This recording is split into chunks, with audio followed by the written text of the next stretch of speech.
Welcome, everybody, to the Inner Carnivore Podcast, episode 29. This is a special episode. It is my first solo episode, and I will be going over and covering my 4,000 calorie carnivore experiment, as well as my 4,000 calorie standard American diet experiment. Before I get in, whether you guys are listening to this on iTunes, iHeartRadio, Spotify, Amazon Music, or watching the full video on YouTube, do a huge favor, like, subscribe, leave reviews, share it with a friend. Also, a couple new things that just came down the pipeline. One, the founding of the Savage Carnivore Company and a line of kitchen knives, in addition to the launch of the Savage Carnivore Fitness Coaching Program. You guys can get more information on both of those at the website, theinnercarnivore.com. Again, that's theinnercarnivore.com. Go check it out. Would love to get everybody's thoughts on those. Let's dive in. So most people followed along as I did my 4,000 calorie carnivore experiment. I will detail that one first. Then I will detail the SAD. I'll kind of illustrate some things I learned from the washout weeks I had afterwards. And then I'll go over kind of the overall results and then compare and contrast them, and then give my thoughts as to what potentially happened. Because I think it's pretty interesting. I think most people would agree. So the 4,000 calorie carnivore experiment started in response to the calories a calorie. That was going back and forth on social media quite a bit. So I decided to put it to a test. If a calorie is a calorie, then eating well above what my maintenance is should produce a predictable fat gain. And the reason predictable is important is the calorie is a calorie, calories in, calories out. It's all tied into the energy balance model of obesity. And a scientific model needs to be able to accurately predict. Doesn't have to be 100%. It's still a theory. It's a scientific theory, but it needs to be predictable. It needs to explain why something happened and not just be a retrospective summarization after the fact, which is my contention is the issue with the energy balance model of obesity. So I decided to put it to the test. How it came about, I decided to use the tools that we would give the average population. That's the thing with a scientific model. It's designed to explain why the general population is obese. So what are the tools we give the general population? We don't stick them into metabolic wards. We don't stick them into indirect calorimetry to measure their basal metabolic rates.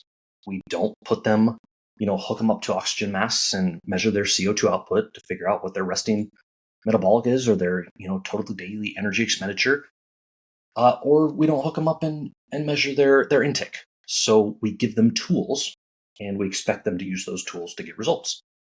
What are the tools we give them? A main one being a total daily energy expenditure calculator, and I'll put this up on the screen how I calculated mine. 2,850 calories, fairly close. And when I say fairly close, I've been doing this a long time. Amateur bodybuilding back in my 20s. I've counted calories for the better part of 15 years. And when I have a good sense of what my maintenance is, that's pretty close. It also matches up with a period of time in December where I underwent a fairly aggressive cut doing BBBE, beef, bacon, butter, and eggs. Actually unknowingly documented almost all of it. I would post pictures of my every meal that I ate and give kind of snapshots of what I would do from my fitness pal. I was eating about 2,200 calories. I lost 6 pounds over the course of a month. That math fits in line with what the calories in, calories out math is, which basically states if you eat 500 under your maintenance every single day, you will roughly lose 1 pound a week. 6 pounds weight loss in a little over 4 weeks. Seems pretty close. So the 2,850, how I calculated it, I used the moderate exercise, which is exercising 3 to 5 days a week, which fit in line with the fact that I exercised 12 times over the course of 21 days, just 4 days a week. In addition, I'm not very active. I do this, I have some NEAT, right? I move around, but I don't get out and move very much. I work from home. I don't even go to the gym. My home gym is where I work out, so I don't walk around there. I don't do any cardio. And I'm not exactly young. So all of these factors lead me to believe that 2,850, for all intents and purposes, is probably fairly accurate. So I calculated out 4,000 calories is what I would eat, which would put me well above, which would put me in the neighborhood of gaining 7-ish pounds over 3 weeks.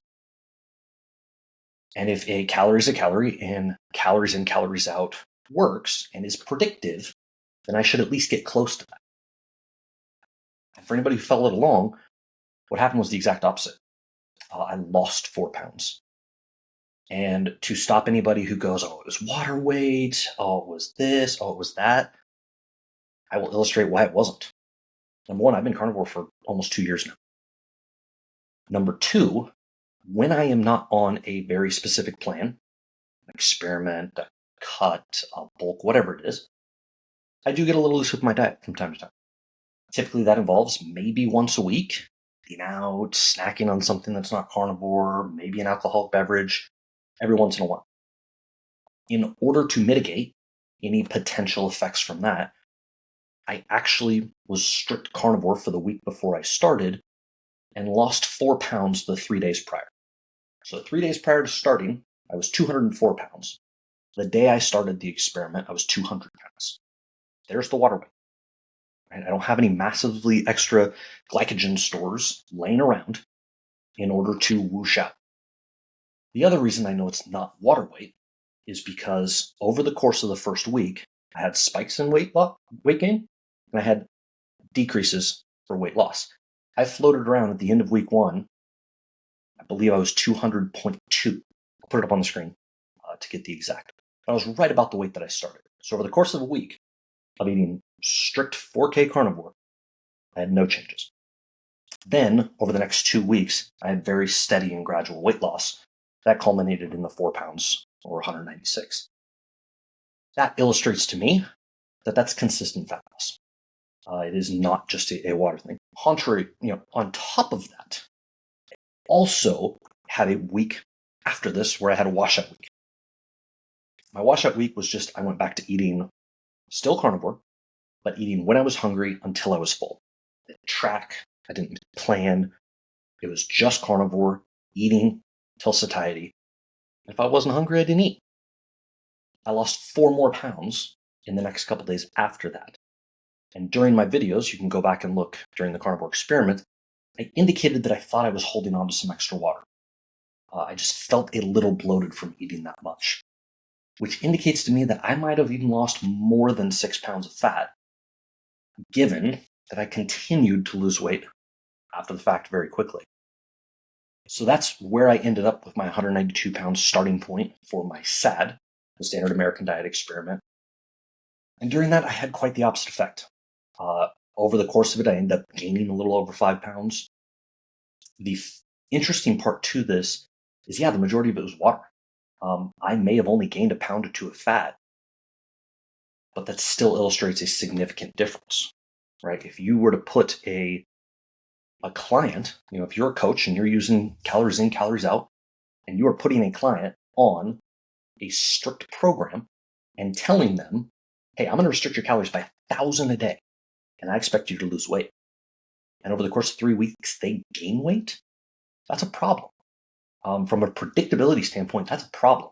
Even if it was only a little bit of weight, even if I didn't lose any weight, 3 weeks of being, significantly one way or another of your maintenance is a problem. So that illustrated that there's a huge difference here.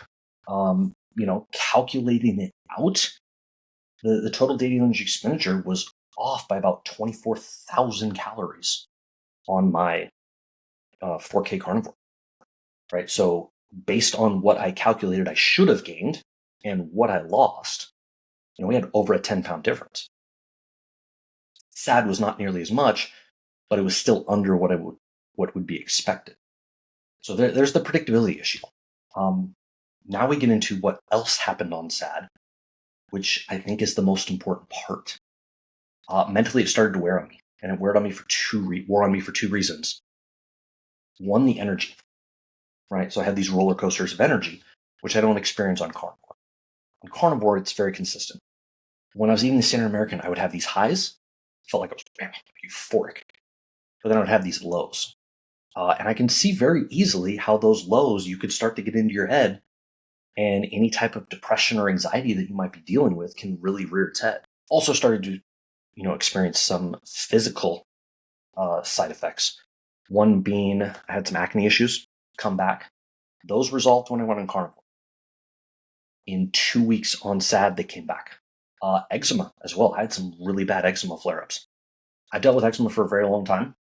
The majority of the time, it just rears itself in dry skin. As long as I keep some type of moisturizer on consistently, it's not a big deal. This manifested itself in weeping eczema. For anybody who doesn't know, it's usually the palms of your hands. For me, it's the back of my hands. Blistered, pretty much the entire back of my hands, tiny little blisters, which then popped.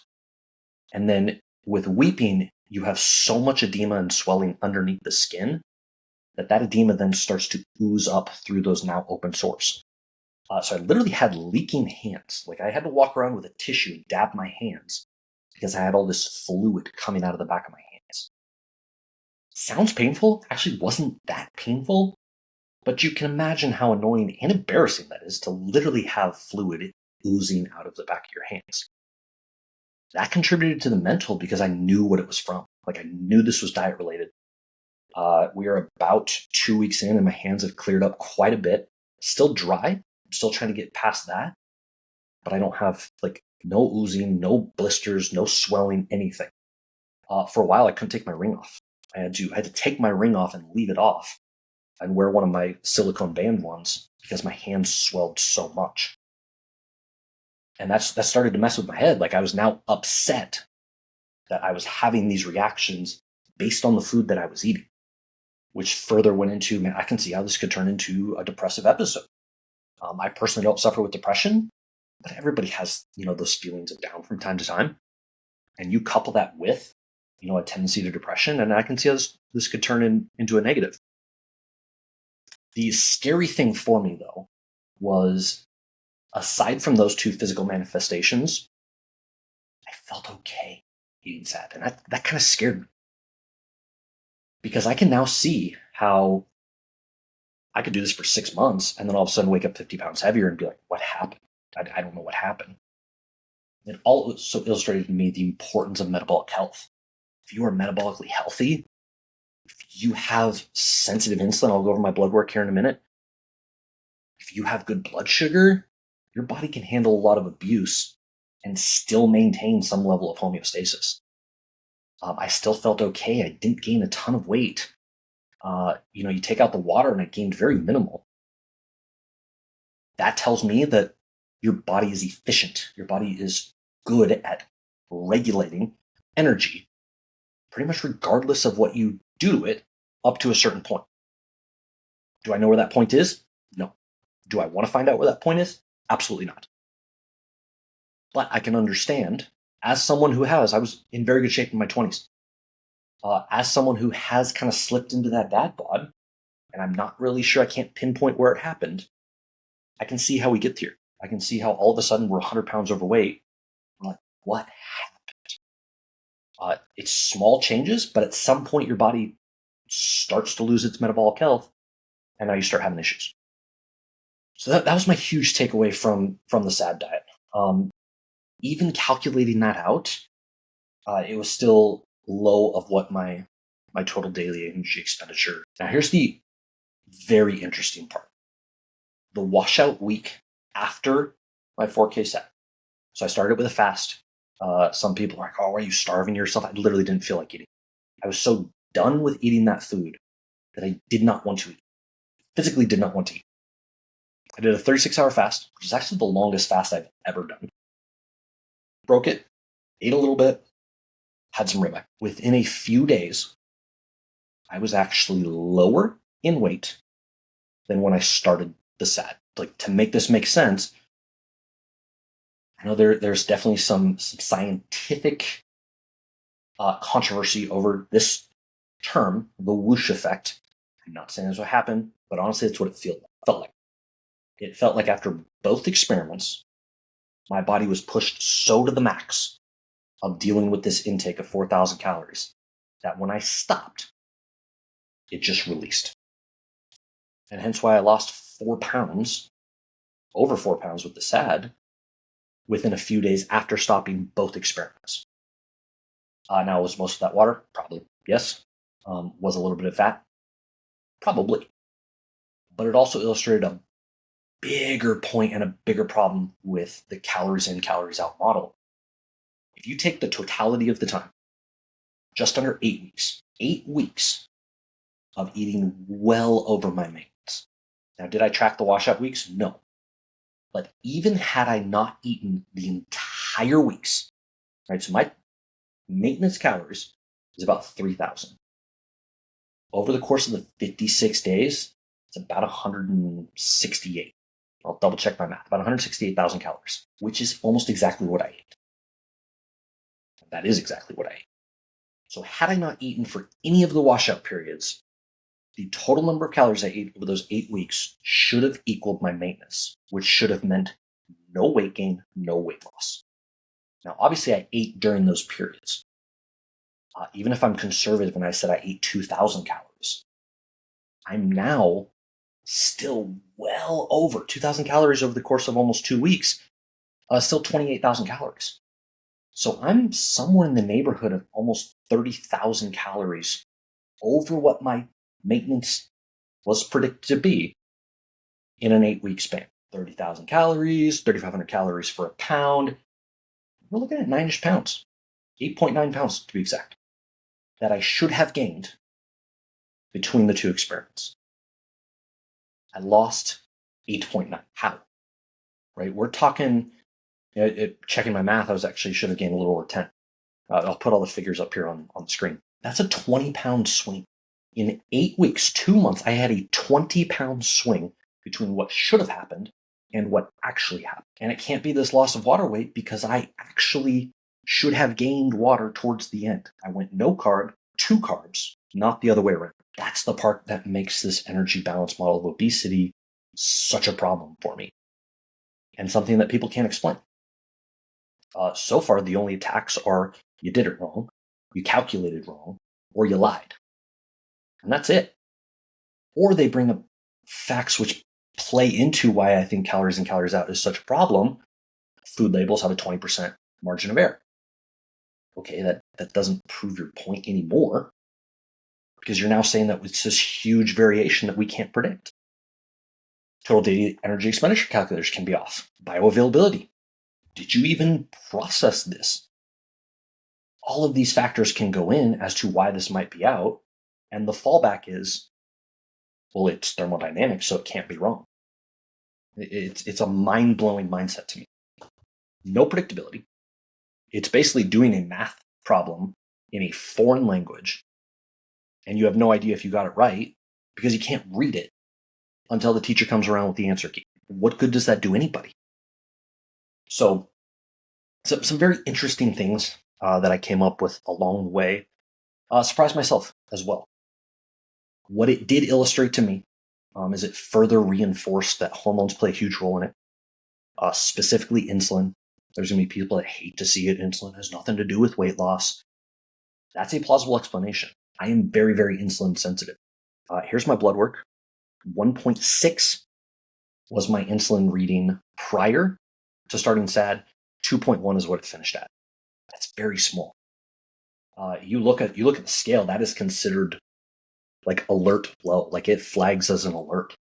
Would be a problem if I didn't have very good blood sugar. The blood sugar barely changed as well. I was 79 prior to starting SAD, and it only went up to 81. So that illustrates to me that I'm very insulin sensitive, and I'm very proficient with handling the carbs that I ate. Would that continue? No, probably. I do that for 6 months, and I'm probably going to run into some problems. But in the meantime, being that insulin sensitive with that low of insulin, I remove a major mechanism of fat storage, which now my body starts to figure out how to get rid of this extra energy. No, this has nothing to do with thermodynamics. No, we're not creating or destroying energy. But to think that our body cannot regulate energy that's taken in without either using it or storing it, it's kind of crazy. Like, we're now thinking that our body is a steam engine and it either has to stay in there or it has to be burned. Like, to think that we can't find a way to excrete it to circulate it around, like it's wild to me. So there's this graph here which illustrates a couple ways that our body can do that. One is excretion through urine and defecation, right?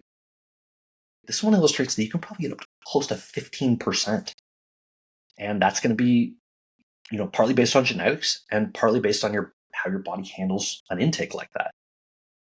So a lot of interesting things from it. My main takeaway is the more I did this, the longer I did it, the more I recognized that your body is going to have a different effect based on the food that you feed it.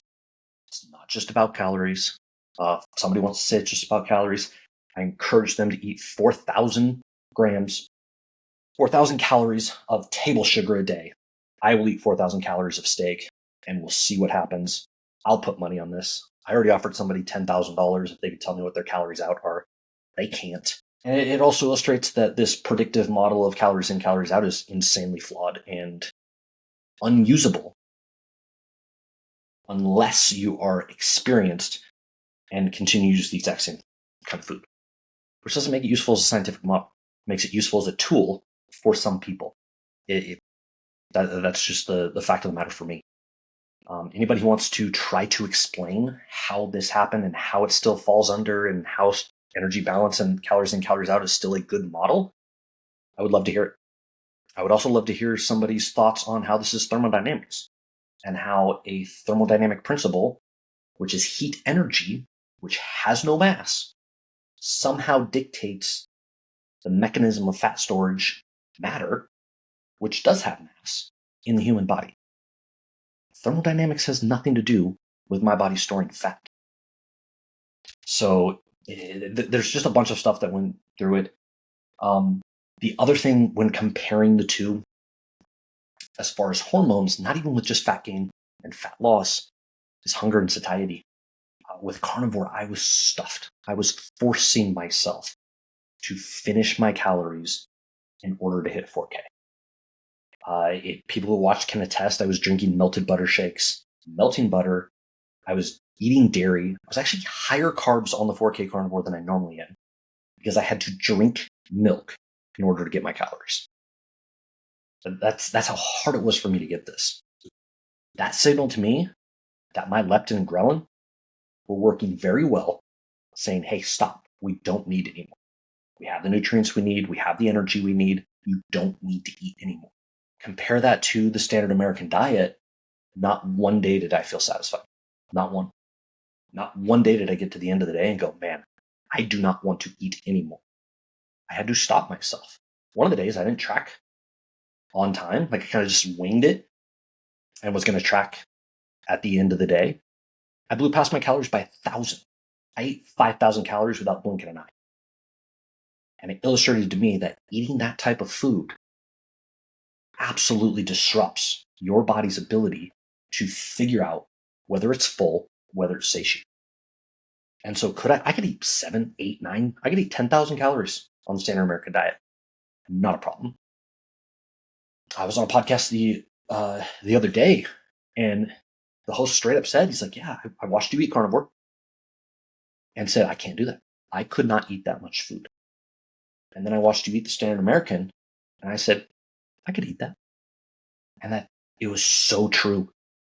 Eating this hyper palatable, just terrible food, no nutrients, calorically dense. It just doesn't do anything. You eat it and nothing happens. And so you just keep eating. And it's like this empty void that you keep trying to fill that never gets filled. So it's no wonder that we're obese. This is the type of food. The food supply in America, 71% ultra-processed foods. It's why I cannot get on board with the in moderation. You are taking these foods that do nothing for somebody. The only thing they do is supply a dopamine hit. Yeah, it's an addiction. And I'll go back and forth with that anyway. There's studies showing the addictive nature of sweetened beverages with young adults. It's an addiction. It's an addiction to the dopamine hit. And that's the only thing it serves. And so when we do this in moderation, you are taking a portion of this person's energy intake and allocating it to stuff that does absolutely nothing for them. Just poof. I get a dopamine hit and it doesn't do anything. So of course we're going to be hungry. Of course you're going to be, feeling like you're not full, satisfied, have cravings. But then you take your intake and you dedicate it to nutrient dense foods that your body can actually use, and you lose that. Like, I didn't want a snack. I got to the end of my days on 4K and I had no interest in eating anything else.